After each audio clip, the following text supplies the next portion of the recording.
Hola, bienvenidos. Mi nombre es Yasna Strica, soy la directora de SOS 22 Chile. Quiero mandarle un saludo a todas las directoras y directores de SOS 22 en Chile y a todos los que están hoy día incorporándose, estudiando y compartiendo con nosotros.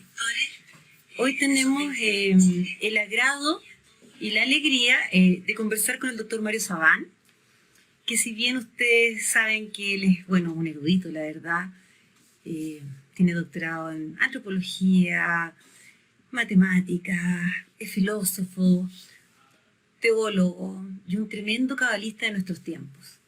Así que, hola amigos, qué agrado estar saludando y veo sus saludos acá, cómo están entrando, incorporándose. Es una gran alegría que estemos acá todos y que se está formando esto acá en nuestro país, es Chile, así que es un orgullo la verdad para todos nosotros. Así que ahora vamos a mandar la invitación para poder conectarnos con él. Hola Mario, ¿cómo estás? Hola Yasna, ¿cómo estás tú? ¿Cómo estás, Yasna? Muy bien, estamos todos muy contentos acá en Chile de poder reunirnos contigo con este tema tan Oh, interesante. yo quiero mucho a Chile, he estado varias veces, bueno, la última vez con mucha gente amiga, la verdad que todo lo que han organizado y realmente Chile está siendo uno de los países donde más se mueve todo el tema de la luz de la cábala. Es un fenómeno curioso, ¿eh? Porque es un país que está entrando en temas de cábala, bueno, ya hace muchos años, pero ahora con mucha fuerza en muchas ciudades. Así que bueno, muchos besos a todo el pueblo chileno. Muchas gracias, Mario. La verdad hay una tremenda participación. Estamos todos muy contentos. No solo SOT 22, que también hablamos recién todo lo que es Chile, los directores, directoras de regiones, que está estudiando, está entrando, está participando. Ha llegado mucha gente, estamos todos muy felices, la verdad, y una tremenda expectativa porque hoy día te teníamos acá. Así Bueno, que muchas gracias. Muchas gracias por la invitación. no, muchas gracias a ti, Mario, por compartir con nosotros.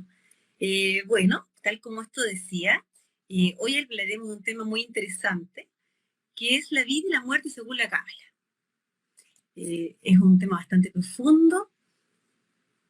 Según tu visión, que es distinta, por supuesto, yo creo que la gran mayoría, la muerte, según la Cábala, es más allá que una muerte física. ¿Qué nos Así- podrías contar al respecto? Mira, el tema es el siguiente. Imagínate que el tema de la muerte dio muchísima cantidad de literatura, ¿no? Jaime Vital escribe lo que se llama Gilgulei Neshamot, es decir, todo lo que se llama Sharei a Gilgulim, todo lo que son las puertas de las rotaciones del alma.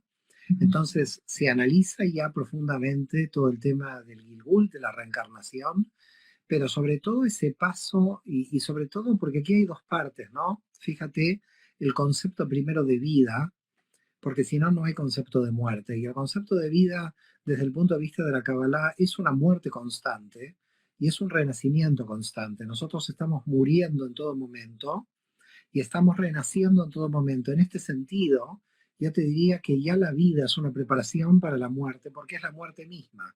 En el momento en que uno ya late el primer latido, ya empieza su camino hacia la muerte.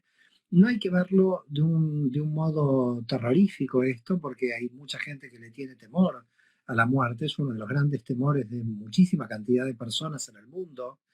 Hay que verlo como una evolución, como un aprendizaje, ¿no? Es decir, cada hora nosotros tenemos la posibilidad de aprender y por eso hemos venido a este mundo. Es decir, si tú hipotéticamente piensas en una vida materialmente eterna, si estaríamos en esa postura, la intensidad de nuestra vida sería muy diferente. Prácticamente no tendría intensidad.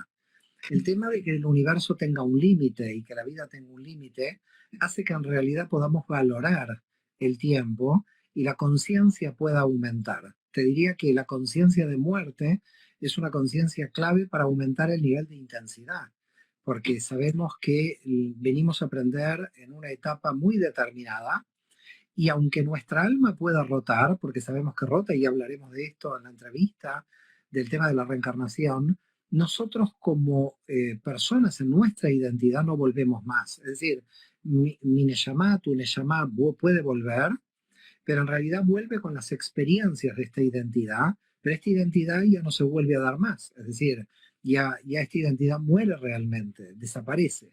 Y entonces toda la información de esta identidad entra en la Neshama, entra en el alma. Por lo tanto, nosotros somos envases, si se quiere, de un alma, de una Neshama que viene a aprender. Y como envase, el envase tiene que morir, el envase cumple una función. Lo que no muere, para llamarlo de alguna manera, es la información que hemos revelado, porque al final la pregunta sobre la vida y la muerte tiene como sentido último qué venimos a hacer esta vida, y lo que venimos a hacer esta vida es a reflejar, a revelar información, a revelar luz. Somos un sistema de información que venimos a revelar información. En tanto que podamos revelar información, tenemos sentido. En tanto que no podemos revelar información, ya no tenemos sentido. Entonces, nosotros venimos aquí a este plano material a revelar cierta información. Esa información que venimos a revelar la tenemos en el potencial, la tenemos en los niveles más altos del alma, pero el aprendizaje que se da en la vida física es el aprendizaje que necesitamos para revelar justamente los niveles del alma más ocultos. En definitiva, yo te diría que la vida es unir hacia la muerte. La conciencia de muerte es importante por varios motivos. Primero, por el desarrollo de la virtud de la humildad. Esto creo que es muy importante. Y en segundo, y creo que quizás por el primero, la intensidad. La cuestión de la intensidad, de poder vivir profundamente. Cuando alguien, desde el punto de vista, desde algún otro punto de vista, me dice, me aburro en esta vida, el aburrimiento implica que uno no tiene conciencia de muerte. Porque si tuviera una buena conciencia de muerte, la vida realmente es para vivirla plenamente. Y cuando digo plenamente, estoy incorporando el mal, no dejo fuera el mal, porque hay muchísimas personas que sufren, muchísimas personas que son golpeadas por el mal, y desde la Cábala tú sabes muy bien que el mal está incorporado al sistema. Es decir, la vida tiene una parte de mal, llamémosle, unos golpes que vienen de fuera, pero que son necesarios para ese aprendizaje. Por lo tanto, con respecto a la muerte, estamos en esa muerte continua, pero en esa resurrección continua. Es muerte y resurrección prácticamente en forma simultánea. Y si nosotros comprendemos esta muerte y resurrección simultánea, vamos a darle a la vida una intensidad que el que no la tiene, el que no tiene esa intensidad, es que no conoce los mecanismos por los cuales la vida opera. Digamos, cuando tú tienes una comprensión profunda de los mecanismos de la vida, en realidad te das cuenta de que la intensidad aumenta y por lo tanto aumenta la felicidad. Es decir, todo aumento de intensidad es un aumento de felicidad, y en ese nivel, en un nivel muy alto de la vida, que quizás se podría catalogar como vida eterna, y cuidado con lo que estoy diciendo porque vida eterna no es la eternidad en términos de tiempo, sino de poder captar realmente una felicidad, si se quiere, un éxtasis, que a cada golpe de mal uno se eleva más en vez de caerse. Esto es quizás el objetivo, es lo que llamamos Keter en el árbol, ¿no? Es un privilegio para un alma en este mundo saber vivir, porque en realidad no sabemos vivir. Ahora, para saber vivir hay que entender los mecanismos de muerte y resurrección permanentes.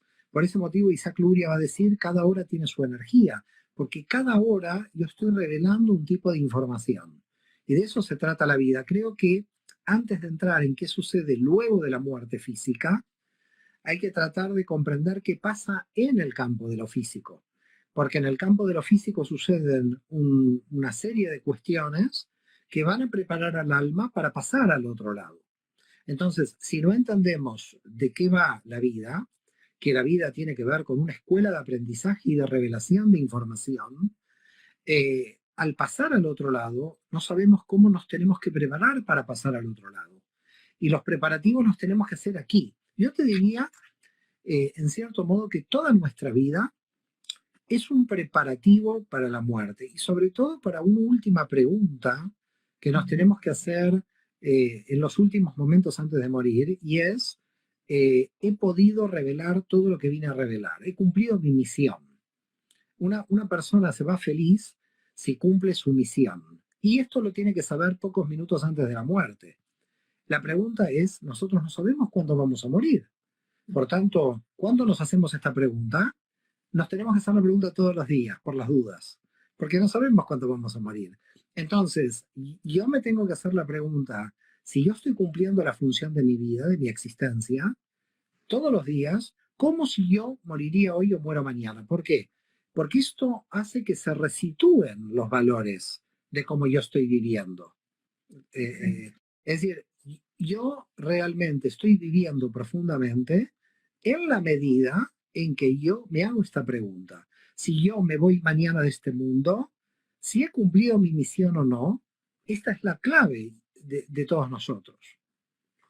En el fondo, Mario, este vivir con esa mirada, tú le das la intensidad absoluta, porque en el fondo yo despierto dando las gracias por un nuevo día, vivo intensamente el día, tratando de ser lo mejor posible como ser humano, y me duermo sin saber si despierto el día siguiente.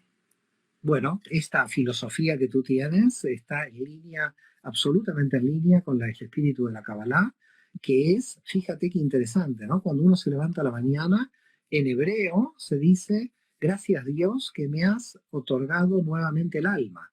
La pregunta es, ¿cómo me otorgó el alma? ¿Qué durante el sueño? Yo no tuve el alma. Bueno, durante el sueño, desde el punto de vista de la Kabbalah, se llama la pequeña muerte.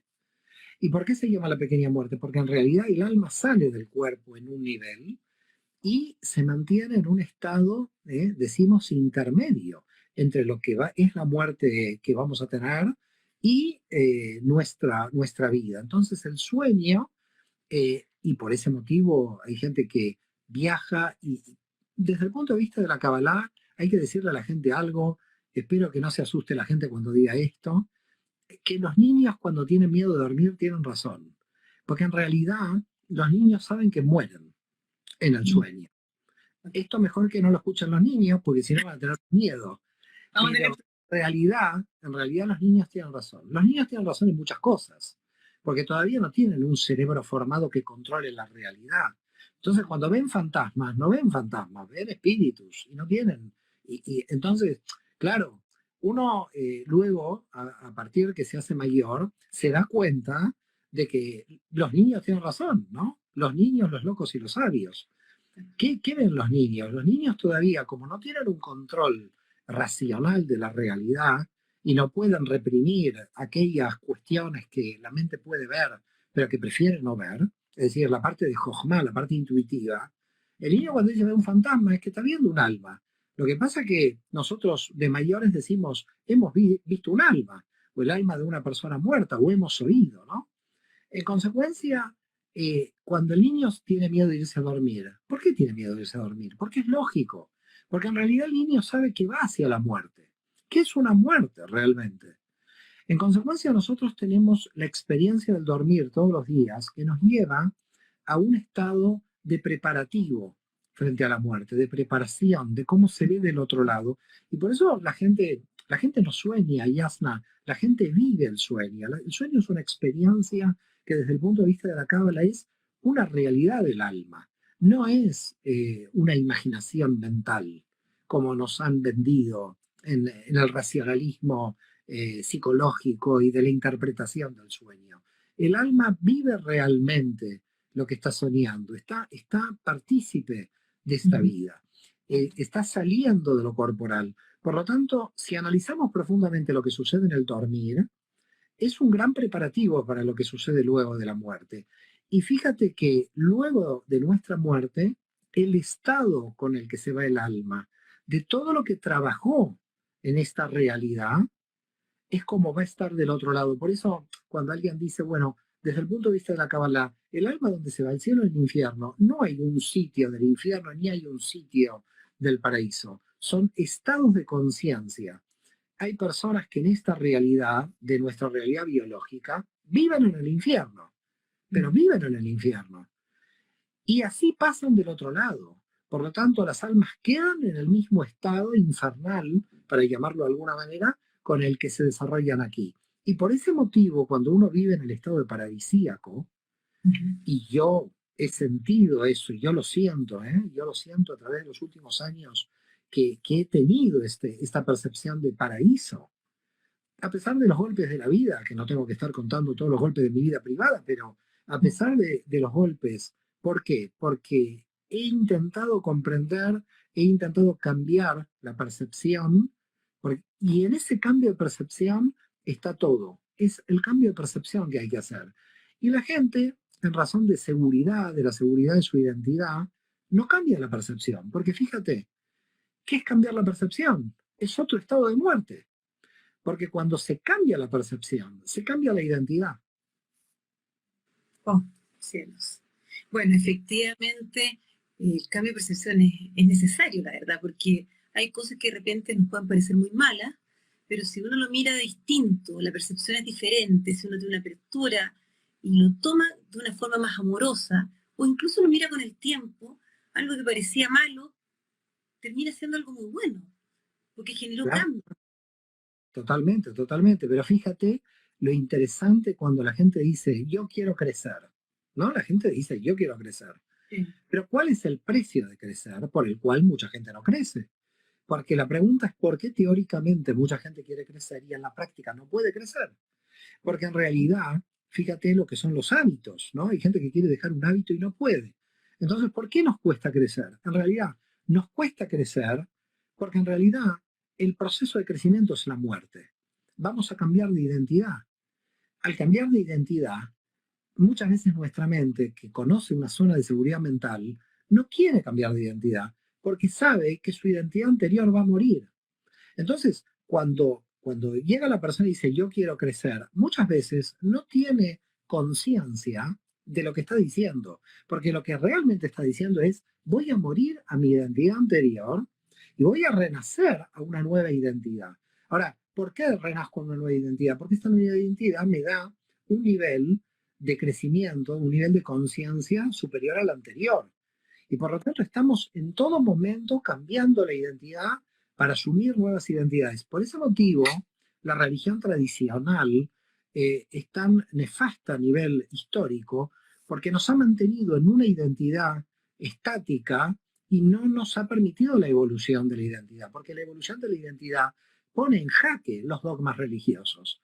Por lo tanto, cuando estamos hablando de evolución, la espiritualidad se enfrenta con la religión, porque en realidad la religión te quiere marcar una identidad cerrada, una identidad compacta, cuando el alma quiere crecer y el propio crecimiento va con la propia dogmática, es decir, contra la dogmática. El dogma no te quiere hacer crecer, te quiere mantener en un estado de congelamiento. Es decir, usted tiene que creer en esto, usted tiene que observar esto. La espiritualidad es liberadora porque hace que el alma pueda tener una evolución. Por lo tanto, desde el punto de vista religioso, ningún religioso me puede decir que yo puedo crecer en una religión cerrada simplemente porque no me está permitiendo el dogma de la propia religión poder desarrollarme. Entonces, ¿qué me permite el dogma? El dogma me permite no morir a mi identidad. Y por ese sentido, hay tanto fundamentalismo, porque el fundamentalismo, ¿qué te da? ¿Qué le da a la gente por la cual hay tanta gente fundamentalista? El fundamentalismo le da la seguridad de una identidad cerrada. La sensación de seguridad falsa en el fondo. Es totalmente falsa, es absolutamente falsa, porque es una identidad que no crece más. Alguien que tiene una identidad cerrada y dogmática ya no se permite crecer más. Entonces, no se puede crecer y al mismo tiempo sostener una identidad cerrada.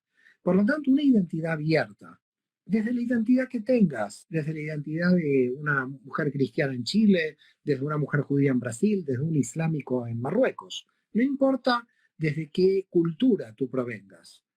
Pero la cuestión es, si tu alma quiere crecer, se va a enfrentar con la muerte de tu identidad anterior. Y por lo tanto, mientras las religiones más encorseten y dogmaticen a nuestras identidades, lo que está creando realmente es más miedo a la muerte, porque en realidad se está aferrando a una identidad que nunca muere. La identidad por definición, tiene que morir para crecer, no tiene otra opción. Por eso nuestra vida tiene que ser siempre una muerte y un renacimiento continuo. Porque eso, primero, nos da la pauta de que la muerte en sí no existe, porque es un paso a otra dimensión, si se quiere, a otra sutileza en el alma, pero por otra parte tampoco nos pone en la contradicción de que yo quiero crecer y no cambiar absolutamente nada de mi identidad. Mi identidad tiene que cambiar y los filósofos de mi religión tienen que cambiar porque la modernidad me plantea otras cuestiones que anteriormente no estaban planteadas y por lo tanto la dinámica espiritual barre con toda la dogmática religiosa y deja en claro que lo único que puede salvar a las religiones, si se quieren salvar históricamente, es la mística. Es decir, cuando estamos hablando de mística, no estamos hablando de dos personas que se van a una montaña a orar. Estamos hablando del común de los mortales que queremos crecer, pero que el precio a pagar para crecer es la muerte de tu identidad anterior. Y esto hay que dejarlo claro a todos los que nos escuchan. Claro. Ahora, bueno, en el fondo es una muerte física, es una muerte a un periodo o a un estado, porque estás dando un paso a un nuevo crecimiento en el fondo, ¿no? Ahora, Bueno, por favor. no, dime, perdón, Yasna. No.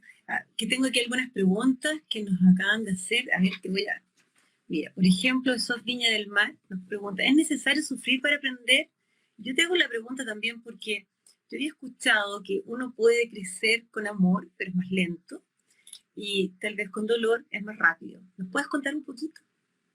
Bueno, mira, en la realidad, tal como vivimos en el universo, tenemos un lado izquierdo, que es el lado de las limitaciones, el lado de la carencia, el lado que te dice te va a faltar, te va a faltar, te va a faltar, y del otro lado, el lado derecho es que te dice tienes una superabundancia y nunca te va a faltar nada. Y vivimos en una situación paradójica los seres humanos y todo lo que existe en el universo, sabiendo que tenemos muchos recursos en abundancia y al mismo tiempo una mente carente que te está diciendo te va a faltar. Eh, para poder crecer tenemos que tener la necesidad de la falta, tenemos que tener la necesidad del vacío, porque el vacío es de donde surge el deseo. Por lo tanto, imagínate qué importante es el vacío. Entonces, la carencia en muchos casos te hace valorar y la abundancia lamentablemente a veces no te hace valorar. Entonces, lamentablemente, el mal ataca en la carencia cuando nosotros tenemos que establecer un orden de prioridades y poder valorar no solamente lo que tenemos como tener, sino el ser, lo que somos, la potencialidad interior de lo que somos. Porque de lo que estamos hablando aquí es de una energía invisible que no la podemos ver y que es mucho más poderosa que la materia. Es decir, queda claro que estamos hablando de un sistema de energías que operan en el invisible de toda la realidad y que hacen que nosotros tengamos mucha más energía de la que queremos disponer. De hecho, uno de los grandes problemas de mucha gente es tener baja autoestima porque no conoce su potencial. La pregunta es, ¿por qué hay baja autoestima y por qué no conoce su potencial? No conoce su potencial porque en general nuestra mente descifra nuestra identidad desde el punto de vista de lo material, de lo que queremos tener, ya sea cuerpo, ya sea objetos. Correcto. Cuando estamos hablando del alma y estamos hablando de energías, estamos hablando de un mundo invisible que no vemos, que la física cuántica lo está explicando ya en detalle, y que nosotros somos receptores. Entonces, fíjate, Yasna, nosotros somos como un aparato de radio. Y yo te voy a decir, imagínate que tú vengas de otro mundo o de la selva que no conozcan en la radio, y te voy a decir que en esta radio miles de personas van a hablar por esta radio. Tú vas a decir, miles de personas pueden hablar por esta radio, esto es imposible. Yo necesito tener físicamente miles de personas para que me hablen a mí, no por la radio. ¿Por qué? El aparato de radio es el instrumento que te permite que cientos de personas a través de los megahertz puedan operar allí. ¿Dónde están los megahertz? Yo no los veo por ninguna parte hasta que no tengo el aparato de radio. Es decir, solamente teniendo el aparato de radio me doy cuenta de los megahertz. Bueno, el alma y la energía que hay en el universo se manifiesta en nosotros, pero nosotros somos aquellos que revelamos esa energía. Por lo tanto, cuando revelamos esa energía, volvemos a tomar energía del universo. Y el universo nos va dando de acuerdo, ¿por qué merecemos esta energía? De acuerdo a la energía que podemos dar. Y por lo tanto se produce que mientras más das, el universo te da más energías. ¿Y por qué el universo te da más energías? Porque el universo se da cuenta de que tú estás dando más. Entonces, fíjate, cuando tú me dices, bueno, el lado del mal podemos subir más. Cuando tenemos conciencia del vacío, que es percepción de la carencia de lo que nos está faltando, esta persona realmente desde la carencia está avanzando más. Muchas veces, vamos al campo de la materia para que la gente entienda este concepto. Muchas veces, por ejemplo, tú vas a ver un empresario que va a seguir como creciendo y creciendo. Y tú dices, este hombre ya no tiene más sentido que crezca. ¿Por qué motivo sigue creciendo? Porque seguramente cuando era pequeño tuvo una gran carencia. El hijo o nieto que no tiene carencia ya empieza a no crecer porque no tiene la necesidad de la carencia y deja de crecer. Este ejemplo en el campo de la materia que estoy haciendo con un empresario sucede a nivel del alma. El alma, mientras se conecta con ese vacío de la carencia, con ese mal que golpea, sube mucho más rápidamente que cuando está en una situación de bien. ¿Por qué? Porque en una situación de bien se pregunta si estoy bien, ¿para qué voy a crecer? Es decir, el problema que tiene la mente es que cuando está bien, ya dice, el bien es un resultado que, que es a lo que se supone que yo tengo que llegar con mi crecimiento. Y esto es la falacia, esta es la contradicción. La contradicción es creer que lo bueno es un resultado, porque lo bueno es un proceso, no es un resultado. En consecuencia, el mal te ataca para que comprendas que el bien es un proceso y no un resultado. Cuando tú crees que el bien es un resultado, entonces ya no tienes carencia, aflojas tu capacidad de crecimiento. Y cuando aflojas la capacidad de crecimiento viene el mal para recordarte que el bien es un proceso y no un resultado. O sea, el mal es absolutamente necesario, de todas maneras. Por ahora sí, por ahora sí, hasta que lleguemos a un nivel de conciencia que podamos crecer sin la necesidad del mal. Bueno, esperemos que en algún momento, vamos para allá por lo menos, vamos para allá. Recuerden, por favor, que estamos acá tratando el tema, hablando de la vida y la muerte, con Marisabán. Hay otras preguntas, a ver aquí, consultan acá, por ejemplo, ¿recomiendas hacer duelo de la muerte de la identidad? Cuando murió una persona. A ver, el tema es el siguiente, ¿no? Aquí yo no sé la pregunta hacia dónde va, si es hacia la muerte de un familiar o hacia tu muerte personal en cuanto a la identidad. Yo no recomiendo nada. Habla de la identidad.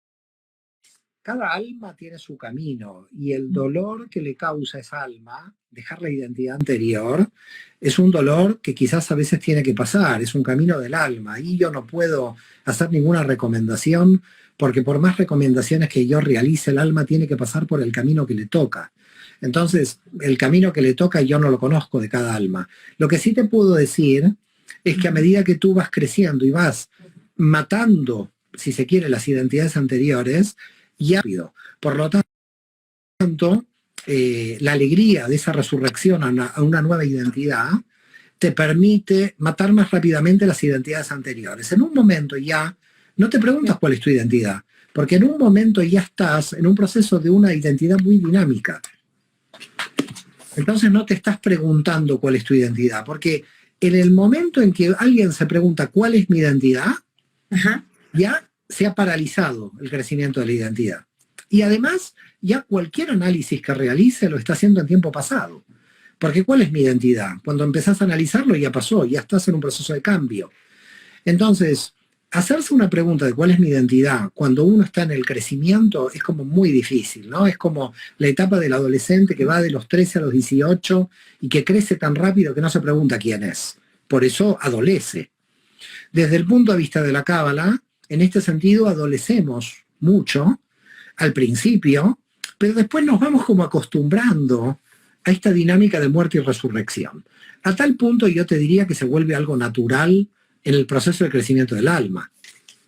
A ver, esa pregunta, bueno, alguna energía interrumpió, no hubo caso. No te preocupes, tranquilo. Es el Satán que anda por aquí. Y anda dando vueltas, parece que no le gustó la idea. Además que hay tanta gente que Sí, está claro, tú hablaste del mal y se claro, sintió dijo, aludida. me llaman.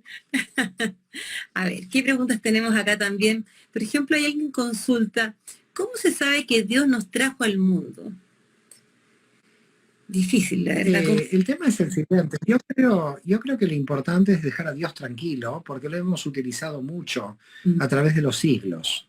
Entonces, en vez de que Dios nos trajo al mundo o no nos trajo al mundo, la búsqueda del sentido del alma sigue siendo fundamental. Aunque una persona sea atea y no crea que Dios lo trajo al mundo, seguimos con el tema de qué función cumple el alma. Entonces, yo pienso que lo hemos manipulado mucho a Dios a través de tantos siglos. Ha habido demasiadas guerras religiosas en nombre de Dios y creo que lo importante sería dejarlo a Dios tranquilo y concentrarnos en lo que nos toca a nosotros. Y lo que nos toca a nosotros realmente es conocer cuál es el sentido por el cual vino el alma a este mundo. Luego, si llegamos a la conclusión de que venimos de una Matrix o no venimos de una Matrix, esto ya ese es otro tema. Pero lo importante básicamente es que si una persona no conoce por qué vino su alma a este mundo, a este plano material, va a sufrir mucho. La mayoría de los sufrimientos provienen de personas que al no conocer cuál es el sentido de su vida, desgastan sus energías de manera totalmente desviada. Y eso es realmente lo satánico de esta realidad. Es decir, una persona que no sabe por qué vino a este mundo, en realidad el problema que tiene es que no sabe a dónde va y no sabe qué hacer con su vida. Y esto es lo peor que le puede pasar a una persona, es lo más triste. Entonces, todas las desviaciones, todos los desequilibrios que le no saber cuál es su pasión, cuál es su misión. Tú tomas a las personas que conocen su misión en la vida o su pasión y verás que la gran mayoría, yo creo que la mayoría, son personas muy felices porque se entregan a su misión, se entregan a, no sé, vamos a tomar, no sé, el caso de un cura que vaya a África y que su misión es estar con la gente pobre en África, o una persona, un profesor o un médico que está salvando vidas. Cada uno, cuando encuentra su misión, te darás cuenta de la felicidad que tiene esta persona porque ha encontrado su pasión, su misión. Por lo tanto, lo que estamos aquí hablando no es si Dios existe o no, a Dios hay que dejarlo tranquilo. Es que nosotros vamos a construir un universo de revelación en la medida en que nosotros podamos descubrir cuál es el sentido de nuestra alma en esta realidad. Y a partir de aquí podemos empezar a hablar, porque a partir de aquí la persona vive en un estado de felicidad, que cuidado, un estado de felicidad no quiere decir que no lo golpee el mal, un estado de felicidad no quiere decir que no tenga momentos de tristeza, porque la gente aquí confunde la felicidad con que, bueno, yo no soy feliz porque tengo momentos tristes. No, no. Uno puede mantener un estado de felicidad con momentos tristes, porque el nivel de felicidad que se alcanza es independiente de los estados de tristeza que uno pueda llegar a tener. ¿Por qué? Porque hay un estado superior a la tristeza y a la alegría. Porque la tristeza y la alegría están en un estado de dualidad. Pero cuando tú aprendes desde la tristeza y cuando tú aprendes de la alegría, estás en un estado de felicidad. Por lo tanto, cuando tú aprendes desde el mal, en el momento en que estás realizando un aprendizaje desde el mal quedó derrotado. Hay mucha gente que me pregunta, ¿cómo derroto al mal? ¿Creen que lo van a pulverizar al mal? No, el mal no lo van a pulverizar. La única derrota que tenemos con el mal es el aprendizaje. Y cuando logramos aprender, el mal cumplió su función, ya se terminó, porque hemos aprendido. Entonces, los aprendizajes se tienen que dar tanto por el bien y como el mal. A veces, cuando llega el bien, la gente no aprende, porque ¿para qué voy a aprender si estoy bien? ¿Cómo? Si estoy bien, no aprendo. ¿Por qué? Entonces, ya estoy cómodo. Entonces, fíjate que al final la comodidad del bien es mucho más satánica que los golpes del mal, porque la comodidad del bien no te hacen crecer, no te llevan al aprendizaje. Fíjate lo que sucede con mucha gente. ¿A qué profesor o profesor uno recuerda? En general, uno recuerda a la que lo exigió. Uno no recuerda a los buenos profesores, bueno, los recuerda, pero el que lo exigió, uy, ¿te acuerdas? Esta profesora, ¿cuánto nos ha exigido? Bueno, el nivel de exigencia de ese profesor marcó un crecimiento en esta materia. Marcó un crecimiento en esta materia. Entonces, tú lo valoras luego, a ese crecimiento. Lo valoras luego porque dices, claro, cumplió su función. En la medida en que tú no entiendas porque existe ese maestro duro que has tenido en un momento, pero al final, ¿por qué lo recuerdas con cariño? Porque es el que te entrenó, es el que te entrenó a vivir, es el que te entrenó a que tu alma pueda encontrar el sentido de tu vida. Por lo tanto, mientras más aprendemos profundamente cómo vivir, te diría que más aprendemos a cómo morir. Entonces, en ese nivel queda anulada tanto la vida como la muerte, porque sabemos que del otro lado también existe el alma. ¿Por qué lo sabemos? Por experiencia, porque las almas se comunican. Por lo tanto, no podemos tener información que no teníamos en este plano material de almas que comunican información que nosotros nunca supimos. Por lo tanto, indudablemente hay una realidad y hay muchísimas experiencias con respecto a almas fuera del campo de la materia o de sensaciones o personas que sentimos que hay alguien en una habitación. Claramente decimos, aquí hay alguien. ¿Por qué uno entra en una habitación y muchas veces dice, aquí hay alguien? ¿Qué, nos volvimos locos todos? No, porque hay una sensación de que hay una presencia.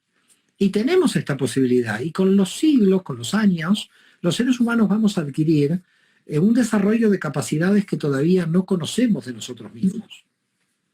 ¿Qué pasa, Mario, con estas personas, ya que tú nos hablabas de la muerte, entre comillas, cuando nos vamos a dormir, estas personas que bien tienen estos viajes astrales o despiertan fuera del cuerpo físico? Bueno, nosotros tenemos un profesor, un maestro dentro de la escuela, que justamente él tiene una experiencia de viajes astrales, que es David Graña, que él cuenta con lujo de detalles, que es muy impactante. Yo la verdad no sé, yo seré muy aburrido del otro lado, yo no tengo casi ningún viaje astral, o porque tengo tanto trabajo con el tema de Cábala que mi viaje astral es en la realidad de la materia. Entonces cuando duermo, creo que cuando duermo más que pequeña muerte es una muerte total en mi caso, porque entonces yo le digo a David, enséñame a viajar de manera astral, porque yo no viajo de manera astral. Quizás, sinceramente te digo, cuando yo estudio Cábala, mis viajes astrales son mientras estoy estudiando. Entonces, aquí volvemos al núcleo de la situación, ¿no? Volvemos al núcleo. ¿Cuál es el núcleo? Lo que nosotros llamamos sueños, lo que llamamos viajes astrales, lo que llamamos meditación, lo que llamamos visualización, lo que llamamos estudio, todo nos tiene que llevar a revelar información. Puede que yo no tenga la experiencia del viaje astral. Entonces yo, como no tengo la experiencia del viaje astral, tengo que revelar información desde otro lugar. Y quizás mi alma probablemente viene porque puedo revelar a partir del estudio y de la escritura. Otro no revela a partir del estudio, revela a partir de la meditación. Otro revela a partir de la ayuda, la tzedakah, la ayuda social. Y es ahí donde entra en éxtasis, y es ahí donde se contacta con la divinidad. En consecuencia, ¿la cuestión cuál es? La cuestión no es idolatrar los instrumentos de percepción de la realidad, sea viaje astral, sea visualización, sea sueño, sino que lo más importante es qué tipo de información te da este instrumento. Ahí está la clave del asunto. Es decir, ¿cuál es la información que te está enviando este instrumento? Por lo tanto, porque hay mucha gente que dice, yo nunca tuve ningún viaje astral. ¿Y cuál es el problema? O gente que me dice, mire, ¿sabe qué? Yo no puedo meditar, pienso lo que tengo que comprar en el supermercado. No se preocupe. Aquí la cuestión es que cada alma tiene que saber que su camino de revelación de información es diferente. Hay gente que está muy preparada para la meditación, hay gente que está muy preparada para el estudio, y unos no tienen que criticar al otro, porque cada alma tiene sus dones. Hay mucha gente que dice, uy, usted es muy intelectual. Bueno, es lo que me tocó a mi alma. No es porque yo quiero ser mental, es porque mi alma me lleva a ese camino mental y mi alma entiende que va a extraer información por ese camino. Hay otras almas que meditan y estas almas que meditan de repente no tienen capacidad para estar leyendo, no sé, 5 horas, 4 horas seguidas o para estar concentrándose, pero en un estado meditativo pueden llegar a tomar información. Lo importante es que las almas no se critican los dones que unas tienen, ¿no? Porque unos dicen, uy, él solo medita y no estudia, o él solo estudia y no medita. Esto es muy peligroso, porque no se pueden discriminar los dones de las almas. Cada alma tiene una serie de dones para canalizar un tipo de información. En el fondo esto es absolutamente individual. Cada cual tiene su propia corrección en el fondo. Y porque cada uno tiene su camino de rectificación. Claro, claro, totalmente. Cada uno tiene su camino de rectificación. En el fondo, ¿qué es lo que tiene que hacer? Es que la Neyamá tiene un camino que tiene que recorrer, y por ese motivo, dice Abraham Abulafia, el camino del otro no es tu camino. No desvíes al otro de su camino queriéndolo traer al tuyo. Es decir, el problema es, y por eso es tan difícil dar un consejo. A mí cuando me preguntan, ¿usted me puede dar un consejo? Yo tiemblo. Yo no quiero dar consejos. No, en serio te lo digo, yo no quiero dar consejos. ¿Por qué? Porque yo siempre temo que cuando estoy dando un consejo le estoy desviando el camino del alma que esta persona tiene. Entonces, un consejo mío puede traerla a un camino parecido al mío, pero la estoy desviando del suyo. Y a mí me queda muy clara esa enseñanza de Abraham Abulafia, porque el camino del otro es su camino. Por eso, desde el punto de vista de la Cábala, no podemos evangelizar a la gente, que todos tienen que creer lo mismo. ¿Por qué? Porque los caminos que nos conducen a la divinidad, que nos conducen a la Matrix, son todos totalmente diferentes, porque cada alma vino a cumplir una misión diferente. Entonces yo no puedo obligar a un alma que siga mi camino, porque la estoy desviando, como tampoco yo puedo realmente tomar el camino del otro. Por eso podemos tener modelos, podemos tener arquetipos, pero lo que no podemos tener es seguir. Por eso muchas veces yo digo, no copiar a ningún maestro en nada. ¿Por qué? Porque tu camino es totalmente diferente. ¿Cuál es tu idea original? ¿Cuál es lo original? Porque fíjate que el que copia es el ego. Y cuando copiamos sale mal. ¿Y por qué copiar sale mal? Porque en realidad estamos siendo deshonestos con nuestra propia alma. Porque cada una de nuestras almas tiene una información original que le pertenece, una información que a mí no me va a llegar, porque le va a llegar al otro. Y por lo tanto, es el otro el que tiene que revelar esa información. A mí no me va a llegar nunca un viaje astral, quizás. Quizás sí, quizás no. Y al otro le va a llegar el viaje astral. Y el otro tiene ese privilegio, tiene ese don. Y tiene ese don que lo tiene que ejercer para bajar información. Y otro va a ser médico, yo nunca seré médico, creo. Y entonces el otro está bajando información ahí. Entonces, lo que hay que hacer aquí, hay que tener mucho cuidado, porque las ideologías políticas, las religiones, todos uniforman. Es decir, todos uniforman a las almas. Las almas no son uniformes. Lo que nos caracteriza son que vemos a Dios desde diferentes sitios, de diferentes lugares. Inclusive, te diría, en aquellos hipotéticamente que tienen las mismas creencias. Imagínate, no sé, toma un católico de Brasil y toma un católico de España. A sus culturas son diferentes. Y si a eso le agregas que las almas tienen caminos diferentes, yo creo que la unidad no es totalitaria, la unidad es totalizante. Es decir, cuando hablamos de unidad hacia Dios, es que desde todas nuestras diferencias podamos caminar hacia esto. Es decir, estas diferencias que tenemos entre las almas hacen que todos podamos aprender de los demás. Por eso fíjate que Isaac Luria y Jaime Vital, en el siglo XVI, Jaime Vital le va a decir, bueno, estamos ante un momento donde no aparecen grandes maestros. Le dice Isaac Luria a Jaime Vital, que Isaac Luria era uno de los grandes maestros. Y Jaime Vital le dice, y Isaac Luria dice, no, a partir de nuestra generación, le dice Isaac Luria, ya no van a ser generaciones de maestros, porque todos van a enseñarse entre sí, van a ser generaciones de compañeros. No van a ser generaciones de maestros. Ya no va a estar el gran maestro como existían en las generaciones anteriores. Y esto lo dijo Isaac Luria en el siglo XVI. Y yo te diría que hoy se está dando esto.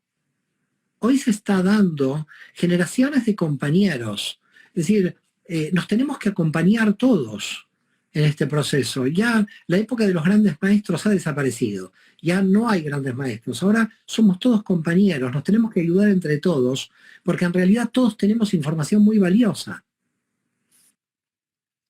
mirada mucho más amplia, más amorosa, y una tolerancia y un amor hacia el otro, la verdad. Y una aceptación también hacia uno.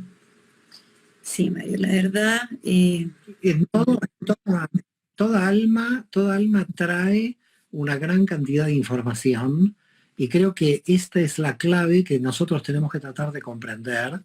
¿Por qué lo tenemos que tratar de comprender? Porque de ese modo ya vamos a estar en un estadio que te diría, un estadio que ya no va a ser el amor al prójimo por un amor sentimental. Vamos a estar entendiendo que el prójimo es un cúmulo de información. Yo no amo al prójimo porque me dice la religión que lo tengo que amar. Yo amo al prójimo porque Dios le está enviando a ese prójimo una cantidad de información que le pertenece a esa alma. Entonces, yo amo a ese prójimo porque me está revelando una luz divina que yo no la voy a revelar. Entonces, en realidad estoy llamando realmente al prójimo como un profeta, como un sistema de revelación, porque todos somos profetas, porque todos estamos bajando información. Y por lo tanto, hasta que entendamos que todos somos profetas, que todos tenemos esos dones de intuición, que todos estamos bajando información, la capacidad de entender al otro desde, yo muchas veces digo, ¿no? ¿Cuánta información hubiera bajado tanta gente muerta en tantas guerras? Probablemente, no sé, en la Segunda Guerra Mundial hubo almas que quedaron truncas y que tienen que volver ahora o tienen que volver más adelante para traernos una información que deberían haber traído. Entonces, lo que nosotros estamos es en un estadio que te diría, es un estadio más que amor. Es un éxtasis de que el otro tenga la responsabilidad de extraer el potencial de luz que el otro tiene, porque yo necesito la luz del otro. Yo necesito que el otro extraiga el potencial. Porque yo no vengo desde la competencia del ego de si el otro es mejor o peor que yo. Vengo a que el otro, si extrae la información del potencial, me va a ayudar a mí a la redención del universo. Entonces no lo necesito al otro por un amor desde los sentimientos. Lo necesito al otro porque el otro está mostrándome una información divina que yo no tengo. Y por lo tanto es Dios realmente. Es decir, todos somos profetas de la divinidad, todos estamos bajando información divina y por lo tanto lo que tenemos que tomar conciencia es que yo tengo que amar al otro mucho más que el amor sentimental del que me hablaban las religiones. Yo estoy penetrando en una información divina que el otro me trae.